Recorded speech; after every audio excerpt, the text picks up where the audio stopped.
Love's the thing to talk about, obviously. I mean, that's what everybody's after.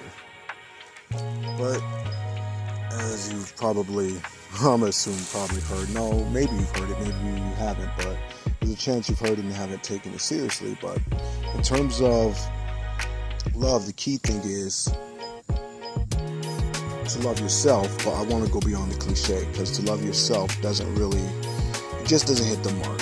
When talking about loving yourself, we're talking about in terms of your highest self, your true self, your non-physical self. That's what you fall in love with, and the corresponding nature of reality is to, respond to that. And that will show up in the forms of the people you meet, the opportunities you get, the women or men that you're able to meet, the family that you're able to build. If you're interested in the family, you're going to start to experience things happening in a more natural, loving manner, and you get connected to true love, I would say. And that results from a deep connection within yourself. So this is something that as a whole society misses, because everybody's dependent on an external source for love. They're dependent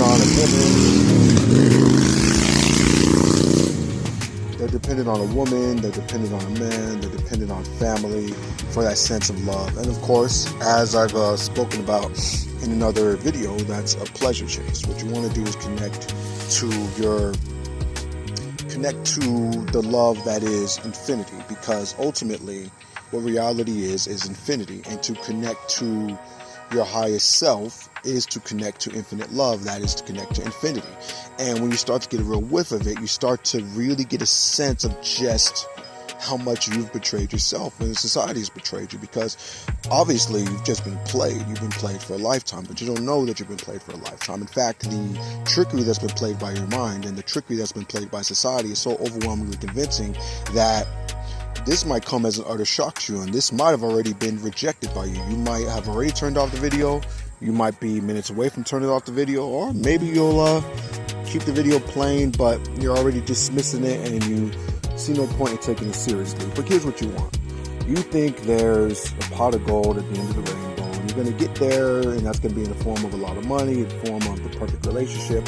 And what's going to happen is you're going to experience a level of pleasure, but the pleasures are going to amount to depth. And that depth and that satisfaction you want, you're not going to get it. You go inside and you make this solo thing to connect and get that satisfaction that you're looking for. Because I assure you that is possible, but you really have to be more reliant and have a far, far deeper faith in yourself than anything external. That's the critical point. And here's the thing about infinite love. It connects to way more than just a relationship you may end up with. And, it'll connect to what you end up creating, what the opportunities you get to create. It'll connect to the love you feel for seeing a field, the love you feel for seeing a tree, for seeing the sky, for seeing the clouds, for seeing a beautiful day or a beautiful night, for looking up at the night sky. We're talking about a connection that you just don't know is possible, because you don't know what you don't know. So this is spoken about, alluded to by a number of spiritual teachers. The only reason I'm speaking about it, and I don't consider myself a spiritual teacher at all, but the only reason I'm speaking about it is because I know from personal experience in my day-to-day that it's true. Here's what it feels like inside when this is happening. This feels like an opening up of certain centers within. Now, these are referred to as chakras. You could call them energy centers. I would say the overwhelming majority of mankind don't believe in it, but don't believe in them. But chakras are not a fiction. It's not a matter whether you believe in them or not. The more closed down your chakras are, the less likely, of course, you are to believe in them. The more likely you are to associate or be completely accepting of just a purely physical reality. You feel so bound to the earth. You want to feel less bound to the earth, the more bound to the infinite nature of things. That requires an opening of these energy centers, which comes with a breaking down of your the energy blocks within.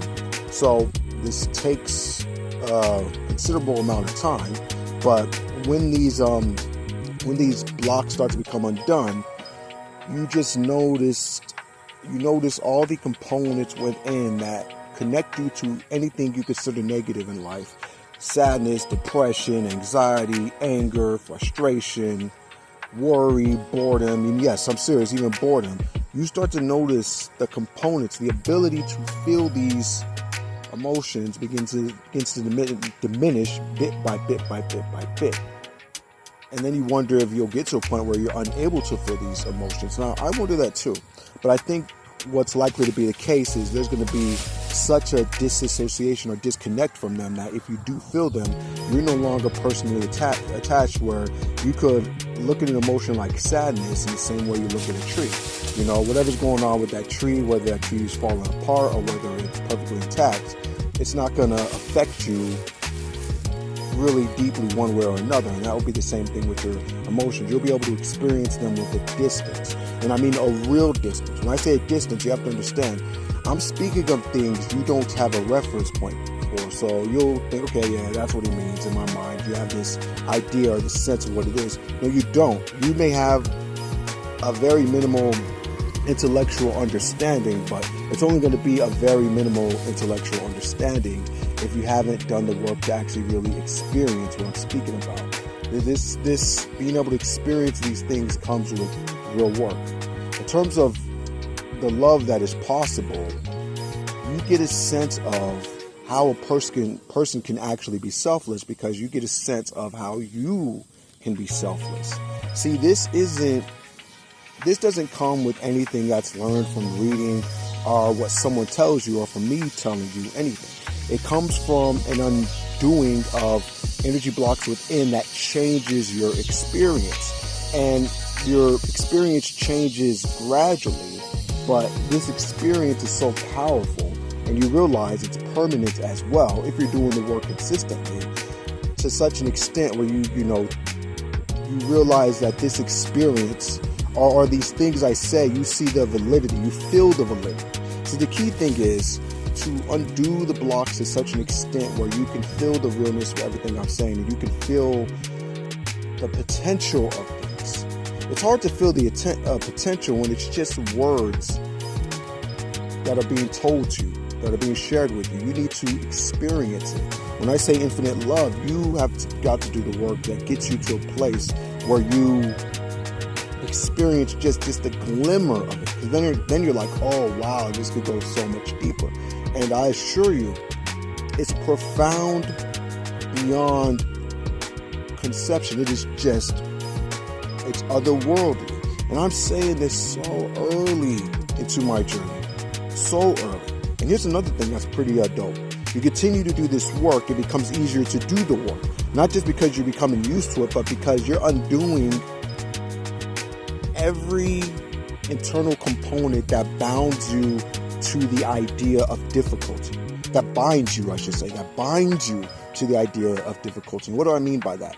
Well, you're undoing what makes you feel boredom. You're undoing what makes you feel difficulty. You're undoing what makes you feel stress and frustration. You're undoing the energy blocks that results in these senses, these limiting factors within you. And what comes with that is an increased ability to execute on a thing. So you got the familiarity of a thing that's helping you to execute better, but you also have the undoing of internal energy blocks that connect you to the type of emotions and sensations that make it difficult as well. That getting undone, combined with the familiarity of doing consciousness work day to day, I mean, that's just, that's doubly, triply, quadruply effective in terms of just helping you to excel and move forward on this journey. So yes, it connects to money too, and your ability to get that, but I'm not in a place to really speak on that. And even when the money situation changes for me, I still want to speak on that because that trivializes it.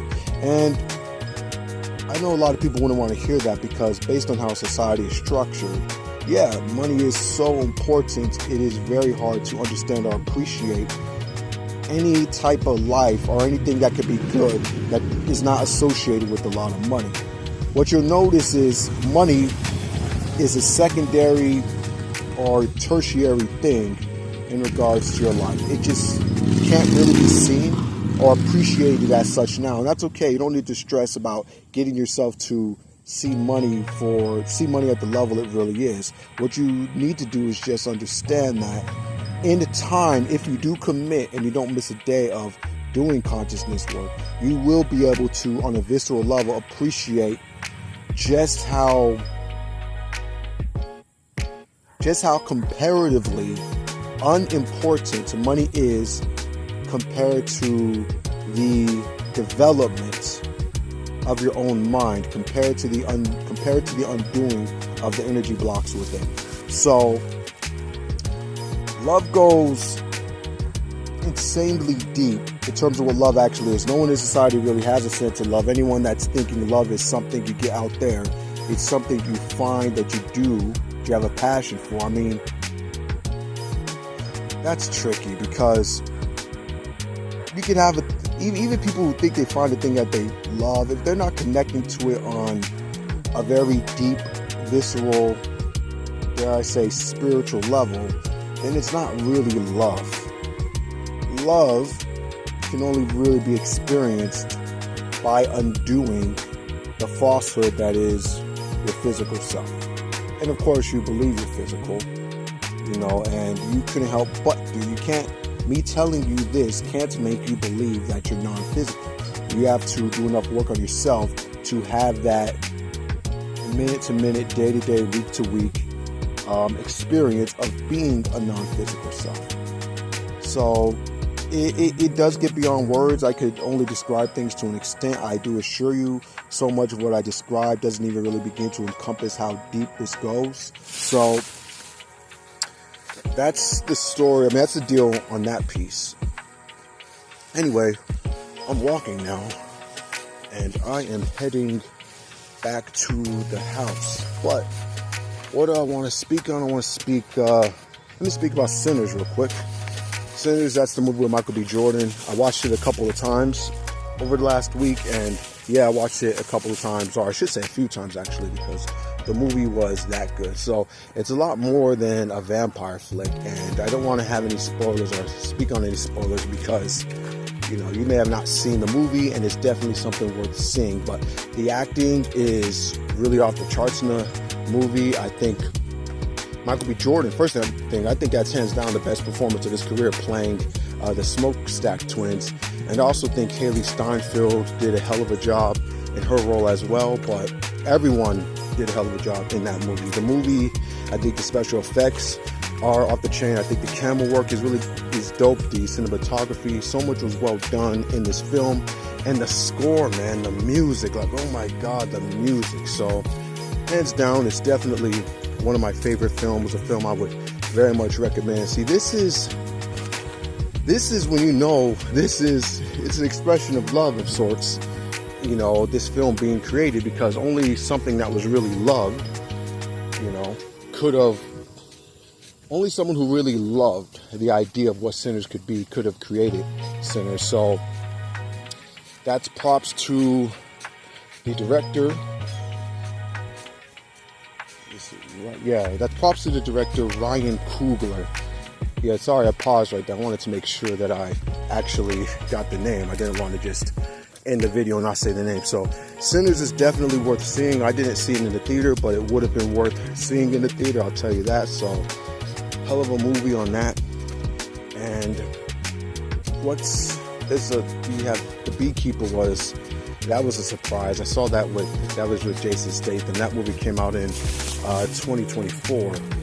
Man, the action in that movie, man, there's some fight scenes that are just knockout, drag out. It's just, I understand that there's certain criticisms I'm sure people give of the movie, but it's ultimately, if you're looking for a really dope action flick, that's what you're going to get with the Beekeeper. And in terms of the Jason Statham movies I've seen, I would say it's one of the best I've seen. That movie, I was watching it with my family, and look, I thought it was dope pretty much throughout, but man, by the time it finished up, I was like, wow, that was a hell of a ride. So The Beekeeper, Jason Statham. If you're looking for just a solid action movie, like you want some really dope action and fight scenes, that's one of the better movies you're gonna see. That was just too cool. And here's the thing, I really wouldn't be talking about these films, Sinners or The Beekeeper, if I didn't think they were very dope. I mean, these were solid movies, at least in terms of, well, The Beekeeper was very entertaining. I understand The Sinners is a different kind of film, and that's a different kind of effort that went into that film. So I don't want to unfairly compare the two, but I saw them both around the same time, so I'm making a video about both of them at once. What else? Well, not really much else. I mean, well, actually, no, there is something else. Let me talk about the dreamlike nature of things real quick. That's another thing about doing this work. Anyway, there's a dreamlike nature when it comes to reality that you begin to experience as well. So everything begins to feel like a dream, all in the best possible way. But this takes, I mean, for me, for it to really get to this point, it took years. It took years. I'm not gonna sugarcoat it. There has to be real work that's put in, which I mean, so this means you commit, you don't miss a day, and you understand that this is a lifetime thing. This isn't something that you do for a week and then you stop because it gets difficult. But here's the thing, you have to get to a point where you want to commit. You can't just tell yourself you commit and do it. You just have to get to that place where you're like, you can't see yourself doing anything else but committing to this. So it's worth it. The dreamlike nature, that sense you get in terms of life itself, that also starts to put you in touch with just the idea of where all of this could potentially go in terms of what you can gain access to and how powerful you really are. So that dreamlike nature of things, there's also a certain bliss in that as well that you experience, but that's connected to that sense of infinite love and just that universal connection to infinity. So with that said, I am out.